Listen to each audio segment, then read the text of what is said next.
si yo tengo dos establecimientos y quiero trabajar con un solo RUC, entonces no puedo seguir en el nuevo régimen único simplificado. Un ejemplo clásico, Gamarra. Gamarra, hay personas que tienen 2, 3, 4 puestos.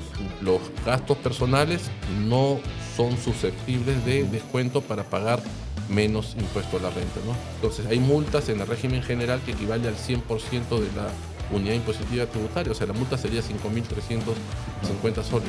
Y la SUNAT puede detectar fácilmente. Las compras facturas corresponden a operaciones no reales. Es una práctica que no recomendamos definitivamente, ¿no?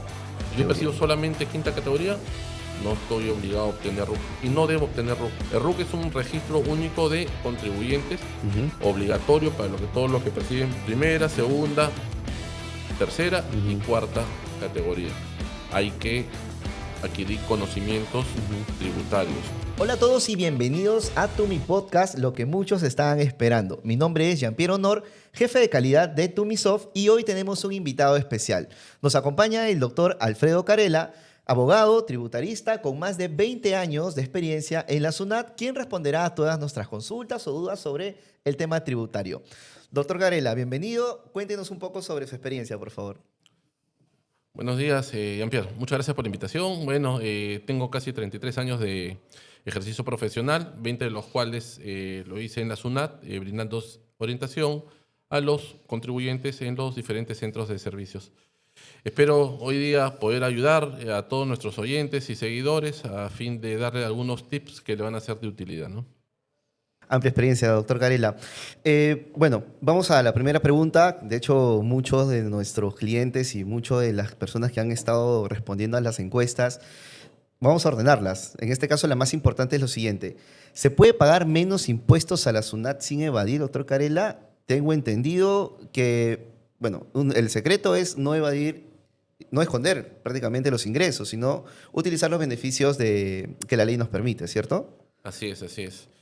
Básicamente, lo que me va a permitir a mí pagar menos impuestos es ubicarme bien en el régimen tributario que más me conviene. Muchas veces los clientes que tenemos se complican la vida porque se ubican en un régimen tributario donde necesitan a veces llevar contabilidad o tienen mayores obligaciones, mayores tasas de impuesto. Entonces, la idea es que el cliente, el público oyente, y para eso estamos aquí, sepa en qué régimen se debe inscribir. Y eso implica también saber, por ejemplo, qué gastos son deducibles, qué gastos no son deducibles. Gastos deducibles son todas aquellas compras que están vinculadas a mi negocio, ¿no? Un restaurante que vende pollos necesita comprar pollos. Esas son compras vinculadas. Entonces, todas las compras necesarias para realizar mi actividad son los llamados gastos deducibles. Entonces, hay que saber qué gastos puedo tener, cómo utilizar mi IGB de mi crédito fiscal. O sea, yo cuando compro estoy pagando un 18% a quien me está vendiendo un producto o brindando un servicio. Ese 18% se llama crédito fiscal. Entonces, también hay que saber cómo utilizarlo y cuáles son los requisitos. Básicamente, eso me va a permitir a mí como contribuyente ubicarme bien en qué sistema tributario debo estar y pagar menos impuestos. Ok. Bueno, posteriormente a esto, mi consulta es, ¿cómo saber a qué régimen es el que debo ubicarme, doctor Carela? Primero, ¿a quién va dirigido mi negocio? Si mi negocio va dirigido a lo que se denomina consumidores finales, hay un sistema, un régimen tributario donde no llevo contabilidad y donde solamente entrego boletas de ventas, ¿no?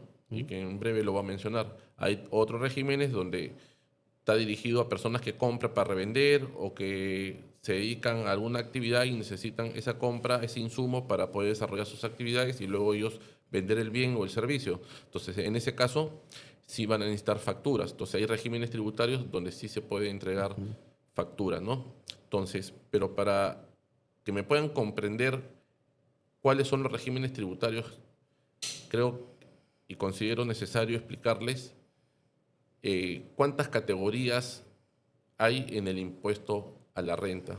Porque en una de estas categorías van a estar ubicadas las personas que realizan actividad comercial. Tengo entendido que son 5 las categorías, ¿verdad? Es correcto, Ok, así de es. todas estas categorías, la categoría 3 que justamente estábamos conversando antes, es la comercial. Así es, Entonces, y dentro de esta categoría 3 comercial están los regímenes que usted me indica, ¿cierto? correcto. ¿Qué tipo más o menos para poder enseñarle un poco a los que están escuchando este podcast, qué tipos de categorías son las que hay actualmente? Ok. Están las llamadas categorías donde se percibe rentas de capital, Ujú. que son la primera y segunda categoría. Ok. Y están las categorías donde están las rentas de trabajo, que es la cuarta y la quinta categoría. Ujú. Y está una categoría que es la tercera, donde se combina la renta de capital con las rentas del trabajo. O sea, la combinación de ambos factores me va Ujú. a permitir desarrollar mis actividades. Por ejemplo, renta de primera categoría. Hay dos ejemplos clásicos que son los que más se dan en la realidad en base a mi experiencia profesional. En la renta de primera categoría están lo que es el arrendamiento de bienes Ujú. muebles o inmuebles. Bienes muebles son, por ejemplo, los vehículos, las camionetas, o sea, camionetas, motos. Ujú. Yo me dedico a arrendar, a alquilar Ujú. mi vehículo, se percibe renta de primera categoría, Ok. donde la tasa es el 5%. Renta de segunda categoría, y disculpa, antes de pasar a la renta de segunda categoría, también están las alquileres o arrendamiento de bienes inmuebles. Bien Ujú. inmueble es mi casa, mi departamento, mi cochera o garaje, un terreno, o un cuarto. Si yo alquilo Ujú. un cuarto, por ejemplo, algo que se puede dar en la realidad, alquilo un cuarto, estoy cerca de una universidad y alquilo un cuarto o varios cuartos, yo tengo que pagar por cada cuarto que alquile la misma tasa que hace un ratito expliqué, el cinco por Ok. ciento de lo que yo percibo como renta o alquiler por parte de la persona que está ocupando mi inmueble, ¿no? Entonces, esa es la renta de primera categoría. Ujú. Tengo una consulta Sí, ahí. sí, sí, claro. Siempre es el 5%, ya sea o sea, digamos, tanto bien mueble, ¿verdad? Como bien inmueble, Sí. es el 5%. Es el cinco por Ujú. ciento, pero ya hay que hacer una tigencia y gracias Ujú. por de repente hacerme la pregunta. Si yo me dedico ya a de repente construir para alquilar. Ujú. Por ejemplo, yo hago una construcción de stands, una galería, Ujú. y yo alquilo, en la galería tengo 120 puestos, y yo alquilo esos 120 puestos.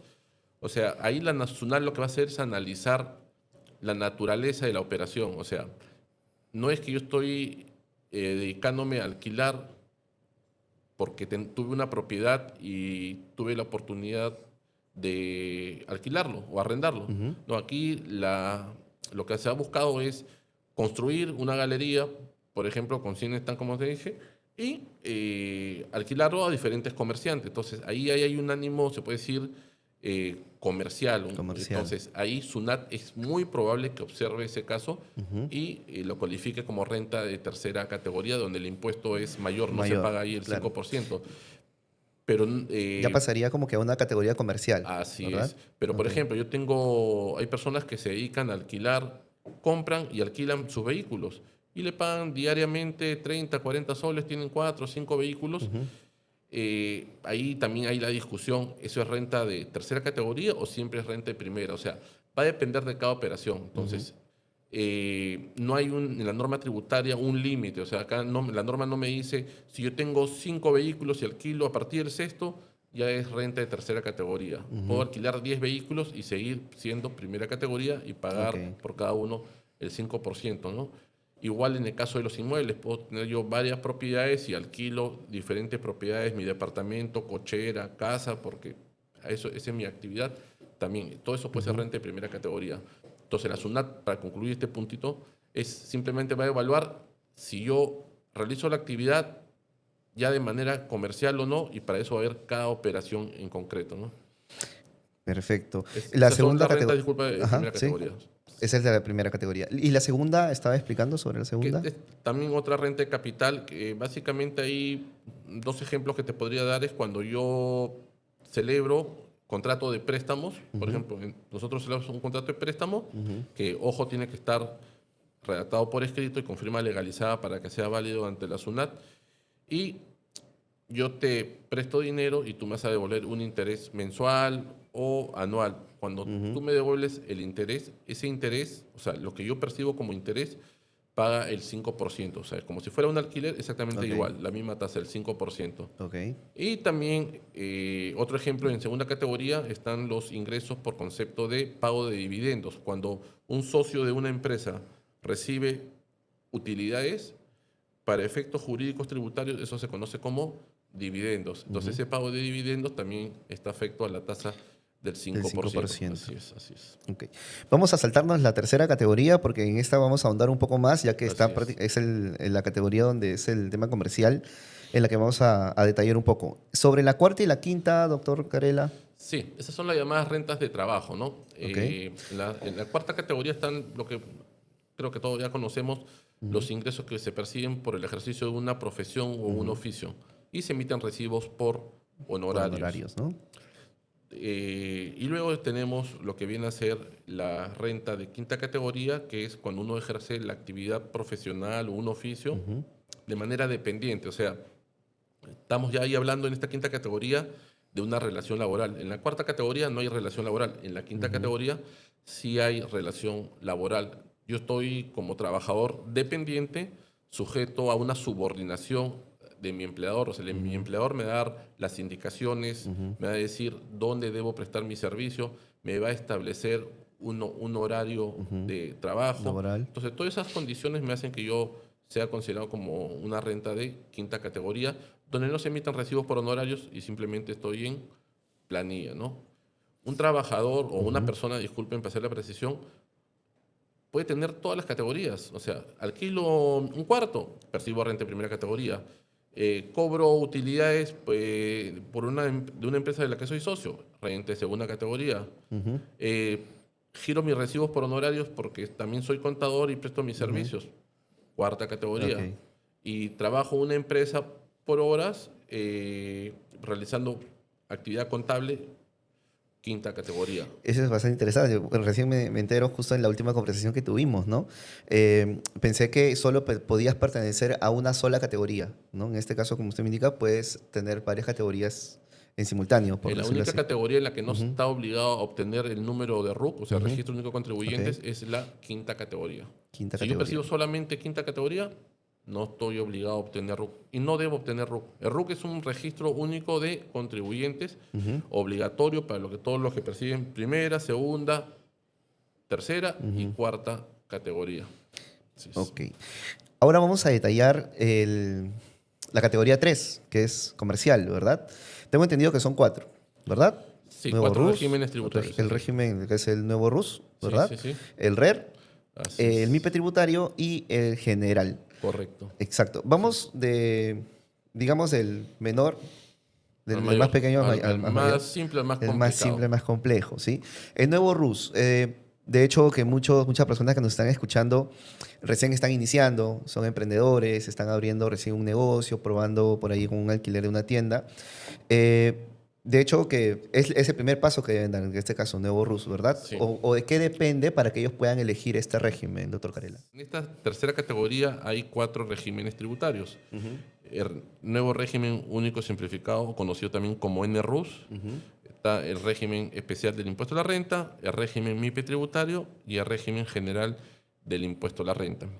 Absolviendo tu consulta que me has formulado, tenemos ahí el nuevo régimen único simplificado que está dirigido básicamente a aquellas personas que van a tener contacto o actividad o que, mejor dicho, hablándolo mejor coloquialmente, sus clientes van a ser los consumidores finales. ¿Quiénes son consumidores finales? Somos personas como tú, como yo, que vamos a comprar a una bodega, por ejemplo, compramos un paquete de fideos porque vamos a cocinar en nuestra casa. Entonces nosotros somos las personas que van a utilizar ese producto que está adquiriendo, sea producto o servicio. Por ejemplo, nosotros vamos a una lavandería, mandamos a lavar nuestra camisa, nuestro pantalón, es un servicio que nos brindan, no nos están vendiendo nada, pero también va a ser de utilización por nosotros directamente. O sea, no estamos recibiendo un bien o comprando un bien o un servicio para revenderlo o para utilizarlo en un proceso de manufactura, fabricación, no. Simplemente para nuestro uso personal. O cuando uno va a un restaurante, también Ok. somos consumidores finales ahí, porque uno come y ahí se acaba ya la historia de esa adquisición que nosotros estamos realizando, ¿no? Esto aplica tanto para bienes o servicios. Correcto. Así ¿Verdad? es. Ok. Por ejemplo, un distribuidor no podría utilizar Nuevo Rus, ¿verdad? Correcto, porque el distribuidor básicamente compra para Vender. revender. Ok. Entonces, Mientras se compra al por mayor y lo vende al por menor, entonces ahí está su ganancia. Pero Ok. estas personas que le compran, normalmente lo que van a hacer es pedirle factura, Facturas, ¿verdad? porque vamos a ver en un ratito Ok. que hay regímenes tributarios como el régimen MIPE tributario o el régimen general, donde se necesita sustentar los gastos. Ok. O en el régimen especial, donde se necesita tener crédito fiscal. O sea, el crédito fiscal, recuerden, es el IGB consignado en los comprobantes de pagos en las facturas cuando uno adquiere un bien o un servicio. Entonces, si no tengo facturas en el especial, en el MIPE tributario o en el general, no va a poder utilizar IGB ni gastos para efectos del impuesto a la renta. Entonces, retomando un poco tu Ok. consulta, tu pregunta, en el nuevo RUS dirigido a los consumidores finales, hay que tener, en primer lugar, o tenemos que tener en cuenta ciertos requisitos que debemos cumplir. Uno, no puedo tener ingresos o compras por más de 8.000 soles. O sea, Mensuales. gracias Ok. por la precisión. Mensuales, así es. En el nuevo RUS hay dos categorías, la categoría 1 y la categoría 2. La categoría 1 es ingreso o adquisiciones hasta 5.000 soles mensuales. La categoría 2 Ok. es ingresos o adquisiciones hasta 8.000 soles mensuales. En la primera categoría se paga 20 soles mes a mes. En la segunda categoría, la de 8.000 soles de ingresos o adquisiciones mensuales, se paga 50 soles de manera mensual. Esto es, digamos, montos fijos que se pagan, digamos, cada mes. Así es. Ahora, no hay un pago anual, me refiero, No, ¿verdad? en esta Solo es... categoría no hay, de nuevo RUS, no hay pago anual, no hay declaración jurada anual, no hay pagos mensuales que luego hay que volver a hacerlos, no. Los pagos son definitivos, como se llama, Sí, cancelatorios, ¿no? ok. Esto es importante en realidad, ¿no? Porque de hecho, uno por desconocimiento muchas veces, pues, escucha SUNAT, escucha impuestos que ya lo enlazan con el 18%, digamos, me van a quitar el 18% de otras cosas, pero esto más que nada, de hecho que es muy importante porque el tema de educación tributaria no lo hemos tenido, ¿no? Usualmente en otros países, pues, Así es. te enseñan cómo es el tema del tributo, a qué régimen de repente podrías pertenecer, cuál es el más Inclusive adecuado. del colegio. Desde el colegio, sí. Bueno, en lo particular, creo que ninguno de los presentes hemos tenido ese tipo de educación, Así pero hemos es. tenido que, pues, averiguar, investigar un poco, ¿no? Por Aprender necesidad muchas veces, por ¿no? Y necesidad. ese es un error muchas veces que tienen los clientes, ahora que estoy en el campo privado, ejerciendo la profesión, no sé ¿cómo explicarte eso? No adquieren los conocimientos y los conocimientos se adquieren averiguando, consultando. Entonces, en la misma SUNAT, ingresando a la página web de la SUNAT, contratando un profesional tributario, un profesional contable. Entonces, hoy en día, una recomendación que daría es, hay que adquirir conocimientos tributarios. No me refiero al tema técnico porque es muy específico, pero sí lo estrictamente necesario para que yo pueda Cumplir saber y con... cumplir con mis obligaciones Exacto. tributarias con la SUNAT, ¿no? Ok, ahora, yendo al tema de, como justo lo que usted me decía también, no solamente es contratar un contador o alguien que lleve tu contabilidad, sino también por tu parte puedes averiguar un poco, aprender sobre el tema tributario, cuáles son tus Así obligaciones es, y lo sí. demás, ¿verdad? Sí. Ok, ahora, tengo una duda, ¿no? En el nuevo régimen tributario, en el nuevo RUS en realidad, yo, digamos que estoy empezando, tengo una tienda, abro una segunda tienda, un segundo local, ¿es posible continuar con el nuevo RUS también? Mira, gracias por tu pregunta, porque en ese caso, por más que yo realice mi actividad dirigida a consumidores finales, un ejemplo clásico, Gamarra. Gamarra hay personas que tienen 2, 3, 4 puestos. Entonces, en el régimen único simplificado, en el RUS o nuevo RUS, para hablarlo mejor propiamente, hay una limitante, o hay varias limitantes. Uno, que solamente puedo entregar boletas de venta, o sea, acá no puedo entregar facturas a mis clientes. Dos, es que no puedo tener más de un establecimiento. Y esa limitación se ha dado de su creación de este régimen único simplificado que data del año 1994, o sea, prácticamente ya 31 años atrás. Siempre ha habido una limitación de que solamente se desarrolle la actividad en un solo establecimiento. Y en un solo establecimiento, amigos, me refiero no solamente a que tenga un solo local comercial, no. Un solo establecimiento está comprendido ahí, sea sede productiva, o sea, decir que tenga mi taller, sea un local donde ofrezca mis servicios o realice la venta del producto, o sea, los puestos, por ejemplo, que podemos tener acá en las galerías. Hasta Puede ser oficinas, ¿verdad? hasta oficinas, eso justamente te decir, o sea, puede ser una sede administrativa, no.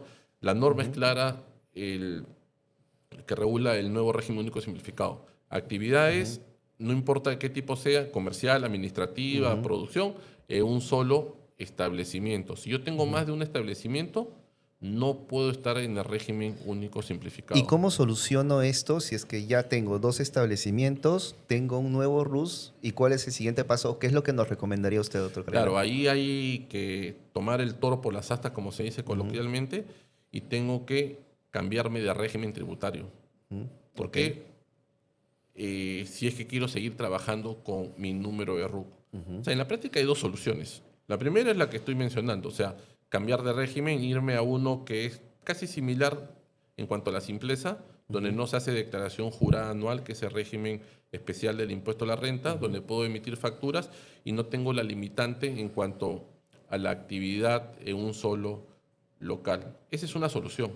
Pero la otra solución también que se puede dar en la práctica, que es bueno mencionar a nuestros oyentes y televidentes, es el tema de que se desarrolle la actividad con diferentes números RUC. O sea, una persona puede tener un solo registro único contribuyente, un solo RUC, pero nada me impide de que un familiar mío pueda obtener también su número de RUC. Entonces, yo y mi señora realizamos actividades, cada uno con su RUC, en 2 puestos diferentes. Esa podría ser una alternativa real que se puede dar y que, de hecho, muchos de quienes nos escuchan, yo tengo entendido que lo hacen, ¿no? Que en el nuevo régimen único simplificado hay la limitante en cuanto a los activos que yo tengo que tener.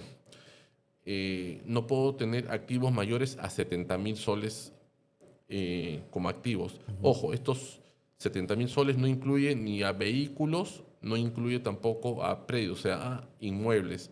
Solamente se puede citar, entran en este concepto de activos todo lo demás. Mesas, máquinas, equipos que son necesarios para que yo pueda realizar mi actividad y realizar de repente, tomando siempre el ejemplo de Gamarra, hacer la fabricación. Necesito mesas, máquinas de coser, máquinas planchadoras, una serie de... En general, las herramientas que para desarrollar mi utilicen actividad. para desarrollar la actividad. Esas sí no deben superar los 70.000 soles. En el nuevo RUS. En el nuevo... ¿Hay alguna limitación para el siguiente, que es el RER? Sí, 126.000 soles en activos. Pero acá también no entran ni los inmuebles ni los vehículos, ¿no? Solamente los equipos. Perfecto. Esa información es muy importante para todos los que están escuchándonos desde aquí. Si tienes digamos, tienes tu nuevo RUS, tienes tu tienda, quieres abrir otra, recuerden que tienes las 2 opciones que nos brinda el doctor Carela, que es o pasar al RER, ¿verdad? O de repente con un familiar abrir un segundo RUC, ¿cierto? Así es. Hablando, doctor Carela, de los regímenes que hay, que ya explicó en qué funciona o cómo funciona el nuevo RUS, el siguiente es el RER, ¿cierto? El régimen especial del impuesto a la renta. Así es. ¿Y nos podría detallar un poco sobre eso? Claro que sí, con mucho gusto. Es un régimen, se puede decir, de los 4 que existen, en el cual se puede decir, siguiéndole en complejidad, es el menos complejo después del nuevo RUS. ¿Por qué? Si bien es un régimen donde, a diferencia del nuevo RUS, tú puedes entregar o puedes entregar factura, mientras que en el nuevo RUS, acuérdate, no se puede entregar. Acá podemos entregar factura, pero mis obligaciones tributarias, se puede decir, no son muy complicadas. Me explico. Uno, no tengo que hacer declaración jurada anual. Al igual que en el nuevo RUS, que no se hace declaración jurada anual, acá tampoco se hace declaración jurada anual. Entonces, solamente hago mis pagos mensuales. Que, haciendo una precisión, acá los pagos no son cuotas como en el nuevo RUS, sino se pagan 2 tributos. El impuesto general a la venta, o que todos conocemos como IGB, cuya tasa es el 18%, y el impuesto a la renta, que se paga el 1.5% mensual sobre mis ingresos. Ok. Sí. Entonces, en este régimen puedo entregar boletas, puedo entregar facturas, cosa que no se puede hacer en el nuevo RUS, donde solamente puedo entregar boletas de venta. Tomen nota o recuerden de que el nuevo RUS dirigido a consumidores finales, donde no nos van a pedir ellos factura. En el régimen especial estoy porque necesito entregar factura o porque simplemente ya no cumplo con los requisitos para estar en el nuevo RUS. El ejemplo que hace un ratito hemos conversado, si yo tengo 2 establecimientos y quiero trabajar con un solo RUC, entonces no puedo seguir en el nuevo régimen único simplificado y tengo que pasarme a régimen especial del impuesto a la renta, o conocido como RER. Entonces, otro requisito es que en el régimen especial yo no puedo tener activos mayores a 126.000 soles, Ok. de los cuales en este monto de 126.000 soles saco a lo que son importes por vehículos o importes por el predio, o sea, inmuebles. O sea, en el cómputo, en el cálculo de estos 126.000 soles que no superar en activos, no debo considerar el valor de los inmuebles ni el valor de los vehículos. Ok. Al igual que en el nuevo RUS tampoco, ¿verdad? Así es, exactamente, que lo hayamos visto, así es. Pero acá sí hay una limitación, al igual que en el nuevo RUS, en cuanto a las ventas o adquisiciones o compras. Ok. No pueden superar al año los 525.000 soles. O sea, acá no es que yo puedo comprar 1 millón de soles y vendo 3 millones, no. Hay una limitación. Mis ventas o mis compras Ok. no pueden superar los 525.000 soles. Ok. Ahora, en este régimen que es el RER, sí puedes tener la pregunta que le hice hace un momento sobre los 2 locales, las 2 tiendas, digamos, las tiendas o sucursales, como lo llamemos, Sí. sin un No número hay ninguna limitado. limitación en Ok. cuanto al número de establecimientos que puedo tener, sea Ok. locales comerciales, al público, sedes productivas, sedes administrativas. No hay ninguna limitación. Pero, ojo, sí hay una limitación en cuanto al número de trabajadores. En este Ah, ok. régimen especial Ya. del impuesto a la renta, en este RER, no puedo tener más de 10 trabajadores por turno. O sea, si yo tengo Ok. una fábrica, por ejemplo, y hago prendas de vestir y tengo una gran venta y necesito o se puede decir, un pedido grande y necesito que me trabajen durante 1 mes, 2 meses o de manera permanente más de 10 trabajadores por turno, no podría estar. O sea, No turno me podría. refiero, 3 turnos habría durante el día, ¿no? El día. Porque cada jornada de trabajo son 8 horas. 8 horas, 8 por 3, 24 horas del día. Entonces, turno de mañana, 10 trabajadores como máximo. Turno de la tarde, 10 trabajadores como máximo. Turno de la noche, 10 trabajadores como máximo. Es también un requisito que yo debo cumplir. Y hay actividades que no están comprendidas en este sistema, en este régimen tributario. Por ejemplo, las personas que tienen agencias de publicidad no pueden estar en este régimen. Las empresas que realizan transporte tampoco pueden estar Ok. en el régimen especial. Los estudios contables, los estudios jurídicos, los centros odontológicos, las clínicas, son actividades que no están comprendidas, que están prohibidas de estar en este En régimen ese régimen. tributario. O sea, puedo tener menos de 10 trabajadores, puedo tener ingresos menores a 525.000, pero basta que tenga una de estas actividades, que son las principales que le estoy dando como ejemplo, no podría yo tampoco estar en el régimen especial del impuesto a la renta. Así cumplas con todos Así digamos, cumpla con los demás requisitos. los O sea, requisitos. hay Ok. actividades que no están comprendidas. ¿Hay una ¿No? lista Sí, de estos está en la misma negocios en el norma, en la mismo norma que SUNAT? regula el impuesto a la renta y su reglamento está establecidas qué actividades no están comprendidas y también eso lo pueden encontrar con mayor detalle en la página web de SUNAT, ¿no? Ponen régimen especial del impuesto a la renta y le va a salir toda la información. Perfecto. Coméntenos un poco sobre el siguiente régimen, doctor Carela. El Sí, MIPE tributario, tengo sí. entendido, ¿verdad? Antes que me olvide, ahorita hablamos de BIMBE tributario, hay un tema que no le he mencionado. A diferencia del nuevo RUS, en el régimen RER, Ya. sí hay la obligación de llevar libros contables, registro de Ok. compras y a registro de ventas. Y hoy en día se lleva a través de lo denominado CIRE, el CIRE SUNAT, que es el Sistema Integrado de Registros Electrónicos que todos los meses estamos obligados a revisar, que ese sistema viene a ser un sistema desarrollado por la SUNAT en la cual obtiene la información de todas las compras y de las ventas que nosotros realizamos. Como ahora toda la facturación, y Es esto lo sabe nuestro electrónica, cliente, ¿no? es electrónica, Sunao ya tiene toda la información. Antes era impresa. Entonces, si tú no lo declarabas, no había forma. O sea, impresa me refiero a físico. Claro. Y lo llenabas a mano, o por computadora, o por impresora. Pero ahora esa información, si tú no lo presentabas, la Sunao no tenía cómo Exacto. saberlo. Ahora ya de hace muchos años atrás y cada vez más hay la obligación de emitir comprobantes de pago electrónicos, sean boletas de venta, sean facturas. Por ejemplo, en el nuevo RUS no hay la obligación de emitir todavía comprobante de pago electrónico, todavía se puede hacer de manera manual. Todavía he visto, todavía Así hay, es, hay así es. negocios que Ahí entregan la emiten sus boleta de venta manual. boletas. todas Pero la manuales. mayoría de negocios hoy en día ya lo tienen porque es más fácil controlar y ya lo tienen también porque inclusive doy un ejemplo, la bodega a la vuelta de mi casa tiene su tablet o especie de tablet para su facturación electrónica, todo lo pasa con escáner y así es más fácil para ellos Claro. cobrar y cobrarlo correcto, ¿no? De hecho, que los sistemas de facturación electrónica, como el nuestro, por ejemplo, muy aparte de que te ayuda a emitir los comprobantes electrónicos y lo demás, hay motivos por los cuales adquieren control de inventarios, el tema de las Exacto, sí, ventas, sí, sí. qué producto se vendió más, ranking de clientes, entre Eso le va otras a cosas, permitir ¿no? gestionar mejor su negocio, ¿no? Exacto, es uno de los que muchas veces nuestros mismos clientes, doctor Carela, así hablándole ya un poco más a detalle sobre Sí. lo que hacemos nosotros, Sí. es que sí, tal vez se ven obligados a adquirir un sistema de facturación, pero les impulsa el hecho de tener más herramientas que le van a ayudar con el crecimiento de su negocio, ¿no? Así Y es. eso es lo que usted nos está enseñando ahora, que es elegir el régimen correcto. El más correcto, De hecho, claro. que les va a ayudar muchísimo. Entonces, un poco retomando lo que estábamos hablando, o sea, en el nuevo RUS no llevo contabilidad, Ok. en el especial llevo registro de compras y ventas electrónicos, que Exacto. viene a ser lo que es el CIRE, y ahora pasamos a explicar el MIPE tributario que me tributario. habías consultado. Es un régimen donde también hay una limitante. ¿Cuál es la limitante? También estamos hablando acá de un importe máximo de ventas. Las ventas aquí no pueden exceder las 1.700 UITs.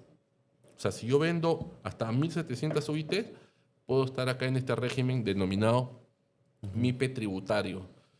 ¿Qué es una UIT? La UIT es una unidad impositiva tributaria. Es un valor de referencia que se utiliza para hacer hablamos, como su nombre mismo lo dice, en el ámbito tributario, para hacer cálculo de si puedo estar, por ejemplo, en este régimen, para aplicar, la SUNAT también lo utiliza como referencia para aplicar sanciones, e inclusive otras entidades e instituciones utilizan la UIT como valor de referencia. Valor de referencia, ¿no? Entonces, la limitante aquí, en cuanto al número de ingresos que puedo tener, es 1.700 UITs, que este año es 9.095.000 soles. O sea, una empresa que vende hasta 9.095.000 soles puede estar en este MIPE tributario.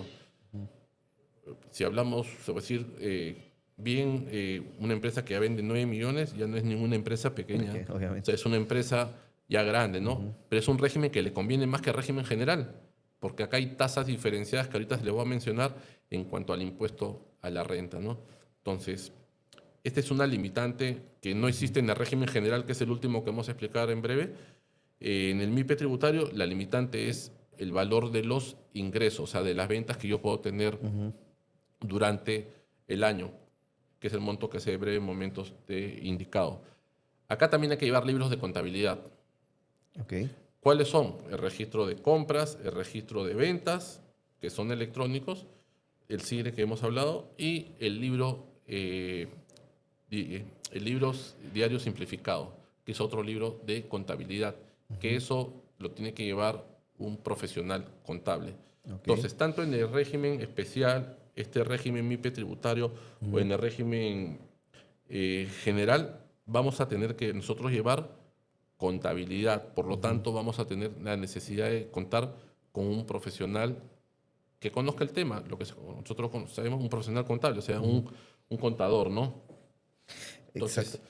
aquí me vas a hacer Sí, una sí, sí. pregunta. Bueno, con respecto a lo que usted me indica, que es el registro de compras, ventas y diario simplificado, es anual, ¿cierto? Igual hay una declaración mensual que se tiene que realizar.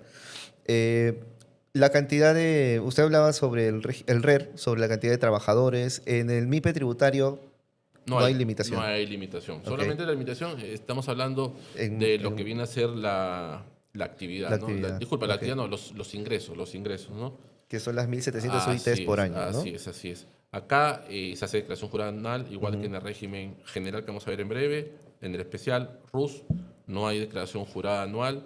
Acá se paga, igual que en el RER, el 18% por concepto del IGB. Tengo derecho a utilizar el crédito fiscal, que ya hemos explicado que es el IGB consignado en las facturas de compras. ¿Y cuál es el beneficio entre el régimen MIPE tributario y el régimen general? Que acá hay dos tasas diferenciadas en cuanto al impuesto a la renta. Por las primeras 15 UITs, yo voy a pagar una tasa menor de la que se paga en el régimen general. En el régimen general, la tasa es 29.5% anual sobre la utilidad. Acá el pago anual es por las 10 primeras, o por las 15 primeras UITs, se paga 10%. 10%. Sí, y por la diferencia, o sea, ya de 15 UITs para Hacia arriba, adelante. se paga el 29.5%, o sea, igual que en el régimen general. Entonces, más o menos la 15 UITs, más o menos son casi 80, un poco más de 80.000 soles. O sea, por las primeras 80.000 soles de utilidad, pago 10%. Por más de 80.000 soles de utilidad, voy a pagar 29.5%. Casi 30% es bastante. Sí. Antes era 30%, no sé, algún genio lo redujo a 29.5%. Realmente es como si fuera 30%, ¿no? Y por último, doctor Carela, el régimen general. Y con eso estamos terminando ya los 4 regímenes que hay, ¿sí? Para los que tienen dudas a qué régimen deberían pertenecer, ¿no? Sí. Por último, el régimen general. Ya, el régimen general es un régimen donde no hay ninguna limitante en cuanto a los ingresos, en cuanto a los activos, como si hay en el especial o hay en el RUS. Al igual que en el especial, en el MIPE tributario, acá puedo entregar boletas de venta o facturas. Se paga igual 18% por concepto de IGB, tengo derecho al crédito fiscal y se paga el impuesto a la renta. Acá sí no hay ninguna diferenciación, se paga el 29.5% sobre la utilidad de manera anual. No sé si ustedes se acuerdan, hay la declaración jurada anual del impuesto a la renta, que en SUNAT normalmente hace la propaganda vía radial, vía televisiva muchas veces, o en los diarios. Esa declaración jurada anual es la que se hace en el MIPE tributario y la que se hace en el régimen general. ¿Y cuándo se hace? Normalmente es entre marzo y abril del año siguiente. O sea, en el año 2026, entre marzo y abril, inclusive, bueno, ahora hay cronogramas especiales que llegan a veces hasta junio, yo tengo la posibilidad de hacer mi declaración jurada anual. MIPE tributario, repito, y régimen general. Y ahí es donde yo hago mi cálculo de este 29.5% en el caso del general sobre la utilidad, o sea, sobre lo que se llama renta neta.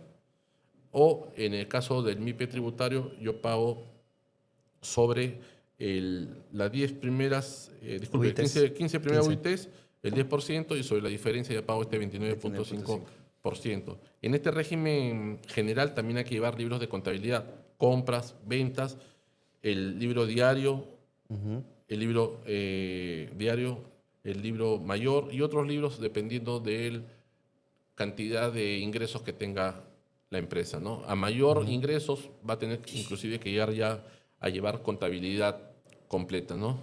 Sí, me imagino que es más más complicado. Más complicado, más complejo. Tanto ¿verdad? el MIPE como el general ya son regímenes más complicados.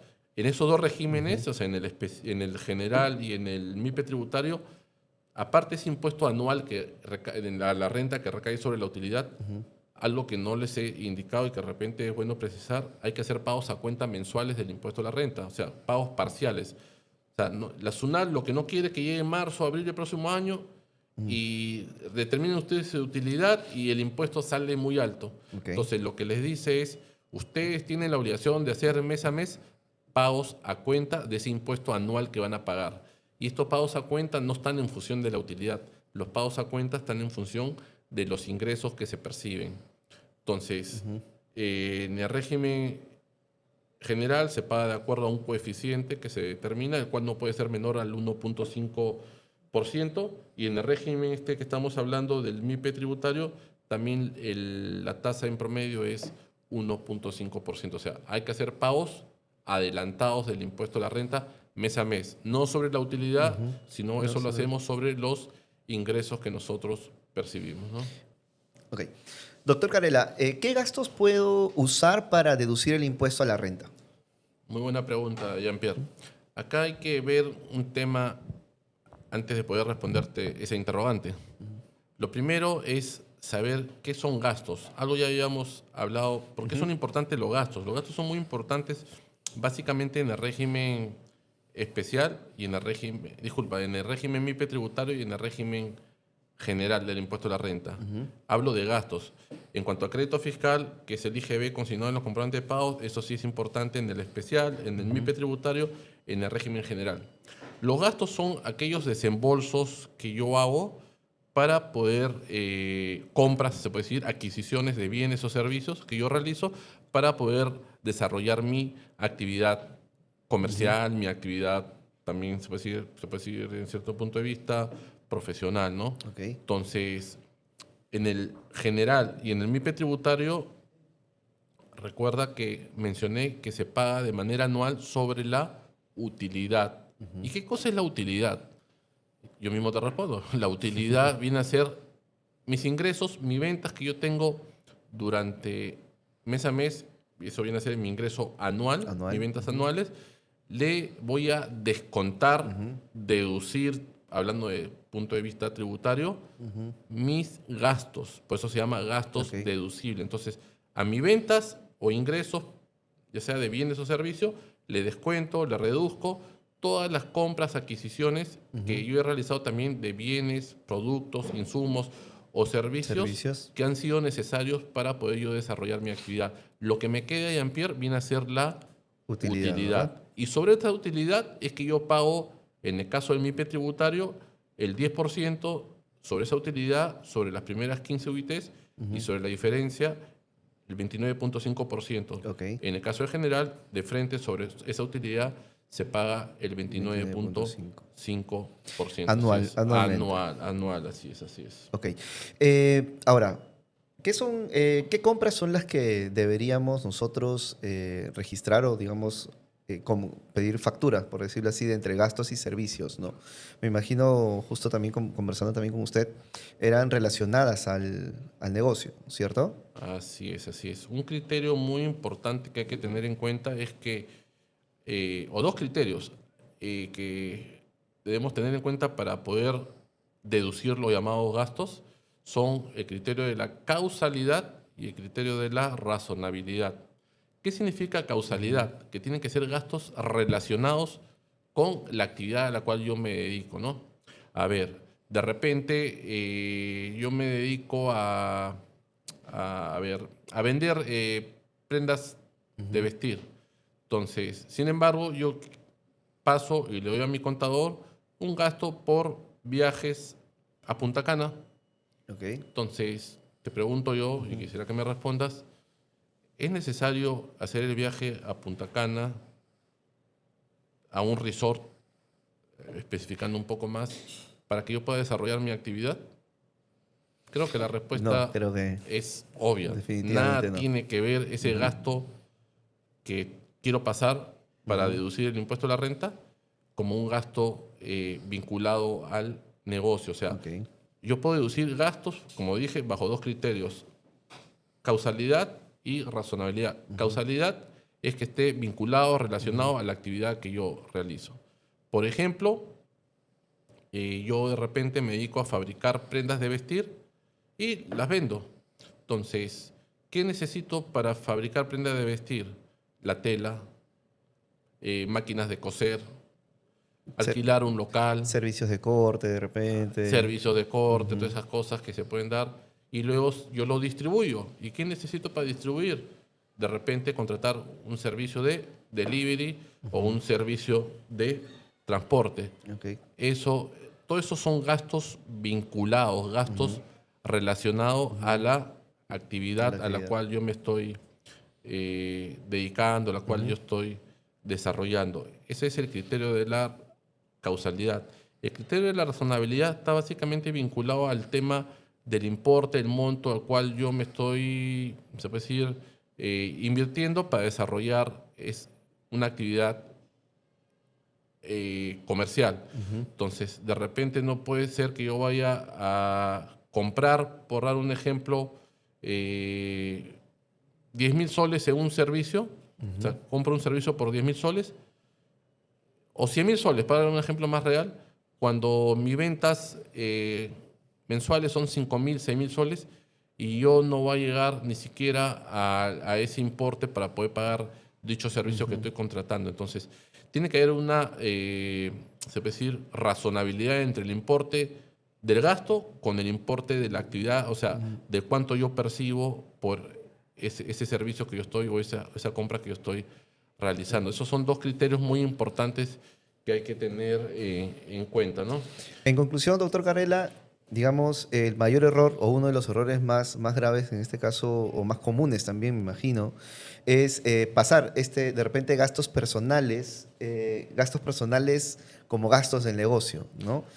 Así es, Y sí, sí. bueno, me imagino que es fundamental también el hecho de que la persona quien ve la contabilidad, digamos, contador en este caso, pueda recomendarte de que no debería generarse de esa manera, ¿cierto? Claro, claro, él cumple una función muy importante. Un Ujú, profesional contable cumple, ujú, sobre todo en el régimen especial, general y en MIPE tributario, cumple una función muy ujú, importante porque es el filtro, el que debe observar ujú. aquellos gastos que no están vinculados a la actividad a la cual yo me estoy dedicando, ¿no? Entonces, yo puedo, como empresario, pasarle lo que se ve día a día. A veces cuando uno va a un supermercado, ves a una persona haciendo la cola y está comprando biberones, pañales para su hijo y le piden boleto o factura y Factura. alegremente dice factura.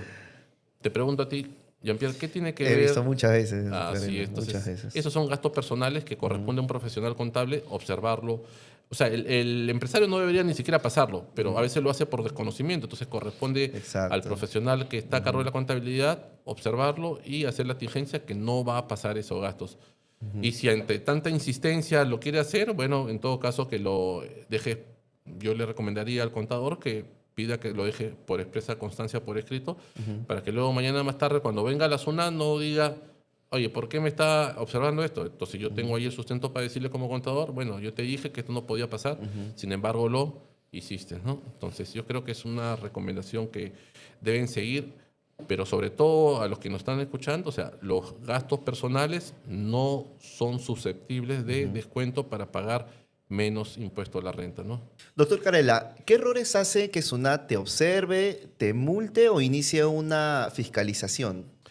En cuanto a las fiscalizaciones, cómo se inician es por múltiples motivos, ¿no? Ujú, Porque SUNAT tiene una base de datos en función de tu venta, tu compras, a quién le haces las compras, por ejemplo, a quién está dirigida tu venta. Toda esa información tiene una data que le permite a ellos, o quieren verificar, por ejemplo, el crédito fiscal, o ujú, verifican que tienes mayores operaciones por tarjeta de crédito o débito ujú, y tus ventas declaradas son menores, entonces ujú, hay una inconsistencia. O sea, hay múltiples situaciones, inclusive por denuncias también, la SUNAT, ujú, denuncias bien sustentadas y reales, ujú, puede ocasionar que la SUNAT inicie una fiscalización.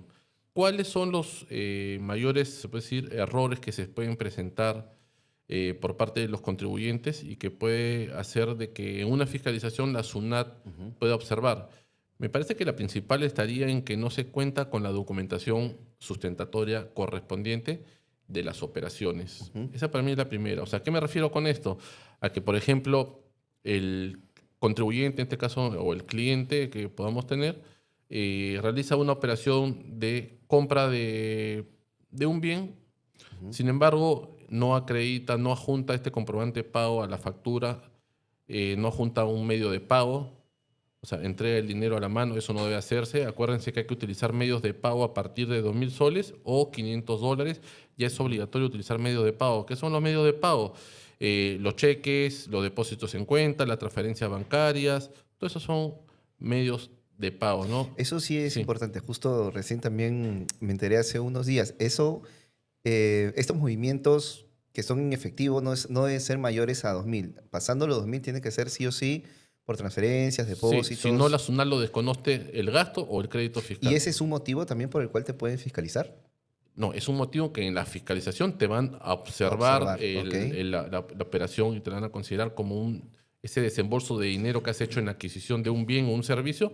La administración tributaria, Ujú, la SUNAT, no te lo va a reconocer. Entonces, hay que tener el comprobante de pago, hay que tener el sustento del medio de pago, hay que tener el pago de la detracción si es una operación afecta al spot, Ok. hay que tener también documentación sustentatoria anexa. O sea, por ejemplo, si yo estoy comprando un bien, tengo que tener la guía de remisión que me lo han mandado el remitente, es decir, mi proveedor que me ha mandado a mi domicilio ese bien que yo estoy, o a mi local comercial de ese bien que estoy adquiriendo.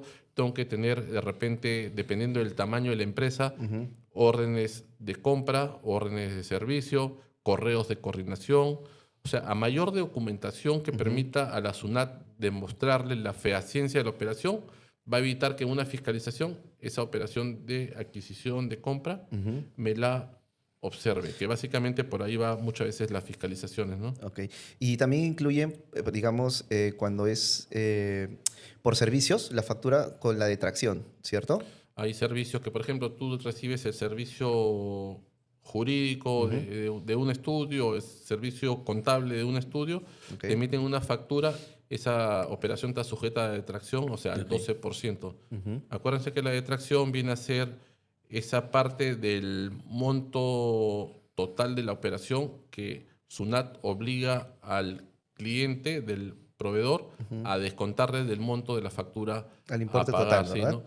En este caso por servicio es el 12%, ¿no? Tengo Entonces, entendido, sí. sí, No, disculpe. Tengo dime, entendido Andrés. también que, de hecho, también por las facturas de proveedores no habidos, esto quiere decir que, digamos, recomienda usted averiguar un poco o, digamos, buscar al proveedor a quien le estamos comprando, Claro, ¿cierto? claro, claro que sí. Ahí había era un punto que más adelante iba a tocar, pero no hay problema que te hayas adelantado.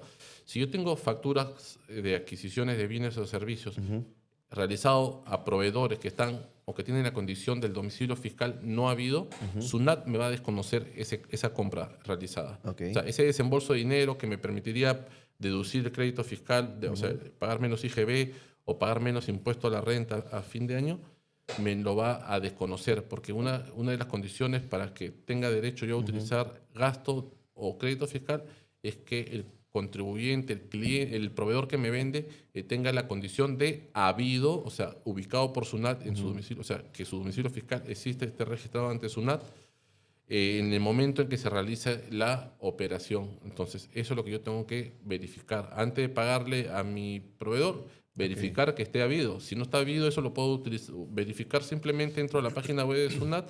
Hay una opción de consulta de RU y ahí vamos a ver cómo está la condición del domicilio fiscal de este contribuyente, De ¿no? hecho, es bastante sencillo, ¿no? Solo pones consulta RUC en internet, te Así sale es. ahí, pones el RUC de tu proveedor y te sale si está activo, habido, ¿verdad? Así es, así Y tiene es. algunas gestiones pendientes también. Otro de los errores que no debemos cometer como eh, contribuyentes es que comprar facturas, o sea, es una práctica que no recomendamos definitivamente, ¿no? Hoy en día hay bastante cruce de información, entonces, y la SUNAT puede detectar fácilmente de que corresponde las compras facturas corresponden a operaciones no reales. Exacto. ¿Qué son las operaciones reales? Son operaciones, o sea, eh, compras que realmente, ya sea de bienes o servicios, que no se han llevado a cabo. O sea, aparecen o están registradas en el papel en la factura, pero realmente no se dan.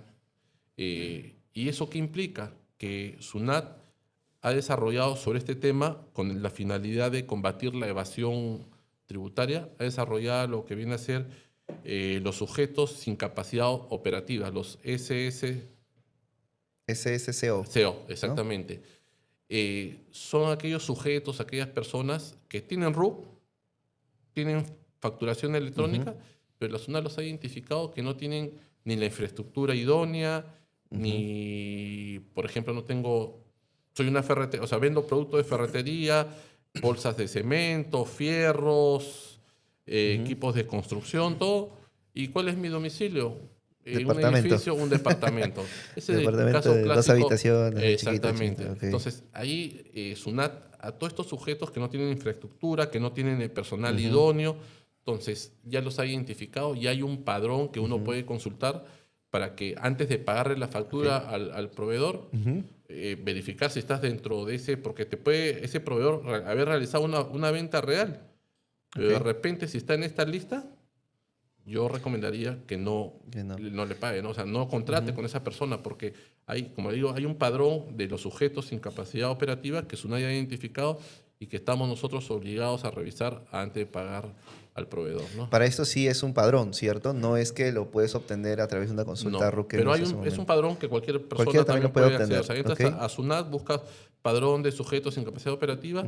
La última actualización ha sido reciente, el 31 de octubre. Y ahí vas a poder, ok, claro. empresas, o sea, personas jurídicas inclusive, Ok. como personas naturales. O sea, personas que ya hemos visto, como tú, como yo, que podemos Sí. también dedicarnos de manera irregular a esta actividad, ¿no? ¿Qué otra observación se podría dar? Que no presento mis declaraciones, por ejemplo. Ese es también un clásico error que yo tengo ante SUNAT. No presento mis declaraciones mensuales dentro de los plazos establecidos. Ok. Hay cronogramas de vencimiento para que en función del último dígito del número de RU yo cumpla con presentar mi declaración mensual.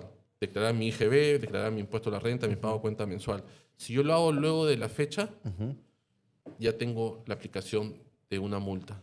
Que esa multa puede estar sujeta a rebaja, sí, en la medida que yo subsane, que corrija y presente mi declaración antes que la SUNAT me emita cualquier notificación. Y las multas son, dependiendo del régimen tributario, establecidas para cada una de estas infracciones se aplica lo que hemos visto hace un rato. Las UITs son unidades de referencia. Entonces, hay multas en el régimen general que equivale al 100% de la unidad impositiva tributaria. O sea, la multa sería 5.350 soles. Claro. Que a cualquiera le va a afectar. Obviamente. Tiene rebaja en la medida que se subsane voluntariamente ante cualquier notificación y se puede rebajar hasta el 90%, ¿no? A mayor régimen tributario la multa es mayor. Menor régimen tributario la multa es menor. Siempre en función de un porcentaje de la UIT. Entonces ese es otro de los errores que no debemos cometer. Nosotros como contribuyentes, si bien podemos tener un profesional contable que se dedica a cumplir con nuestras obligaciones, debemos nosotros por lo menos saber que hay que cumplir dentro de las fechas. Y eso es muy fácil. Ingresan otra vez a la página de SUNAT y pueden verificar ahí el cronograma de obligaciones mensuales en función de su último dígito. Es uno solo, en realidad, ¿no? Es un solo cronograma según el último número de tu... Sí, pero no todos los meses Jean-Pierre es igual. O sea, este mes te puede tocar el 15 de noviembre para declarar tus ventas de octubre. Ajá. Y el próximo mes te puede tocar el 13 de diciembre para declarar tus obligaciones de noviembre. Y, o sea, a veces se repiten las fechas, o sea, los días, o las fechas, mejor dicho. Claro. A veces no. Así que hay que tener cuidado con eso, ¿no? Doctor Carela, ¿algunos tips o consejos que tendría para los emprendedores que nos están viendo? Sí, claro que sí. El primero, el principal, creo que para mí es ubicarse en el régimen tributario correcto, en función de a quién va a estar dirigido su negocio, su actividad. Como hemos conversado anteriormente, si me voy a dirigir a los consumidores finales, puedo optar por regímenes tributarios donde mis obligaciones tributarias son mínimas. O sea, estamos hablando del nuevo régimen único RUS, ¿no? simplificado o nuevo RUS. Ahí, como ya le hemos hablado, no se lleva contabilidad, solamente entrego boleta de venta. Por eso es que si yo dirijo mi actividad a consumidores finales, este es el régimen ideal, siempre y cuando no supere los 8.000 soles mensuales, que es el límite de la segunda categoría de este régimen, ¿no? Entonces, hay que ubicarse en el régimen que más nos convenga. Para eso tengo que recibir la información, ¿no? Y este podcast le va a ser de utilidad a nuestros oyentes, ¿no? Ese es uno de los consejos. El segundo consejo es cumplir con sus obligaciones tributarias dentro de los plazos establecidos. Me refiero a presentar las declaraciones juradas mensuales, declaraciones juradas anuales en el caso del MIPE tributario o el régimen general, presentar los libros electrónicos dentro de los plazos establecidos a la SUNAT, acudir a citaciones, comparecencias, presentación de documentos que a veces nos pide la administración tributaria. O sea, en la medida que yo cumpla con mis obligaciones formales, tampoco va a haber posibilidad de que SUNAT me sancione. Ojo, SUNAT no me sanciona por no pagar impuestos. O sea, me explico, me sanciona por no cumplir con mis obligaciones formales. O sea, no emitir comprobante de pago, que puede ser cierre o multa, no llevar un libro de contabilidad, que es multa, no transportar la mercadería con una guía de remisión, también ahí puede haber multa o comiso de la mercadería. Entonces, todo lo que son obligaciones formales tienen, son infracciones que pueden tener una sanción pecuniaria. El no pagar impuestos, o sea, declaro pero no pago, lo único que va a generar es el pago de intereses. Eso sí cobra la SUNAT. O sea, no pago. Mi último día era el 15 de noviembre para presentar mi declaración de octubre. Declaro, pero no pago porque no tengo efectivo. Se puede declarar y no pagar. Entonces, y pago a los 10 días. La SUNAT me calcula intereses por esos 10 días, ¿no? Entonces, ese es un segundo tip que les recomendaría, ¿no? Cumplir con las obligaciones formales dentro de los plazos establecidos y de todos los requerimientos que la SUNAT nos pida. Tercer tip podría ser que tengan en el debido cuidado de contar con toda la documentación sustentatoria de las operaciones, sobre todo de compras a las cuales, o las cuales realizan, ¿no? Ya hemos hablado sobre ese tema, tener el comprobante de pago, o sea, la factura, que verifiquen que la factura sea de un contribuyente habido, que no esté en el padrón de los sujetos sin capacidad operativa, que cumpla la factura con todos los requisitos formales, que utilicen los medios de pago. Acuérdense, hemos hablado, más de 2.000 soles o más de $500 están en la obligación de utilizar transferencia, depósitos, directamente en ventanilla, cheques, o sea, cualquiera de estos medios de pago que cuente con el pago de la detracción. Si son operaciones ya un poco más grandes, que tengan los presupuestos o las órdenes de compra o órdenes de servicios correspondientes y cualquier correo de coordinación que se haya realizado con el proveedor, ¿no? Muchas veces pueden importar mercadería de fuera del país, se hacen coordinaciones por correo. También en estos casos es muy importante. Todos estos documentos van a permitir que la SUNAT pueda demostrarte ante la SUNAT la fehaciencia, o sea, la realidad de las operaciones, que es mucho de lo que SUNAT va a discutir en caso de una fiscalización, ¿no? Y bueno, ya como dos consejos finales rápidos, también es muy importante contar con el profesional contable adecuado, que sepa decirle y observar aquellos gastos que son personales y que hemos hablado que no se deben pasar. O sea, importante si eso. ustedes tienen un profesional contable que no cumple con esta recomendación, evalúen si conviene seguir con él o ella, porque ahorita no tendrán problema. El problema lo pueden tener cuando SUNAT los fiscalice, ¿verdad? cuando les dé una citación para que se presenten a la SUNAT o la SUNAT venga al domicilio fiscal de los clientes, ¿no? Y la última recomendación es orientarse. O sea, si tengo alguna duda, consultar al contador. Si la duda no está suelta o se generan todavía dudas, llamar a la SUNAT. A la SUNAT se puede llamar, se puede hacer las consultas respectivas o acudir a un centro de servicios o si no, contratar a un abogado tributarista. Así es.